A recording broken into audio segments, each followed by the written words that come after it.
You never fully appreciate the value of a backup until you need it. When you consider how much we all use our phones these days, our handsets contain a wealth of data and it makes sense to back it up. If you're using an Android smartphone, you can use an automated backup feature to safeguard the data from your phone by backing it up to Google Drive. With your data stashed in the cloud, you might think all is well, but Google could delete your backups without giving you any warning. This sounds like utter madness, but it's true.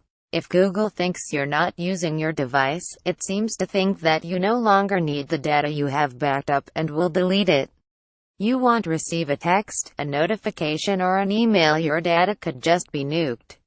The backup deletion feature is not new, but it has been brought to prominence by a Nexus 6P user who posted to Reddit using the name Tanglebrook PSA. Google will delete your Android backup if you don't use an Android phone for 2 months. I was completely blindsided by this, and now all of my Android settings, Wi-Fi passwords, and the data for at least 50 apps are gone.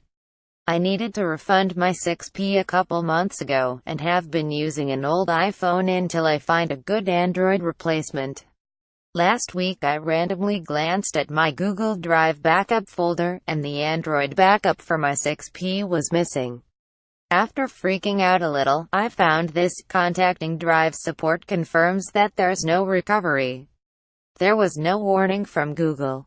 They just deleted my data. There's apparently an expiration date that shows up under the backup. If I had checked the backup folder sooner, but there was no notification, no email, no proactive notice at all, and most importantly, no option to use the 100 GB of my Drive storage to keep my fucking backup.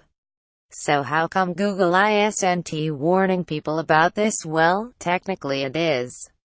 Take a look at the Google Drive support pages, and I'll read the following. What happens when your backup expires? Your backup will remain as long as you use your device. If you don't use your device for 2 weeks, you may see an expiration date below your backup. Example: expires in 54 days. So if you head away on vacation for a couple of weeks, leaving your phone at home, by the time you return from your time away, Google has already started the countdown to deleting your data. The chances are that you will use your phone on your return, but there are certainly circumstances in which this may not be the case. You might switch to another device for a while, for instance, and then your data will be lost forever. You have been warned. Image credit Creative Caliph Shutterstock.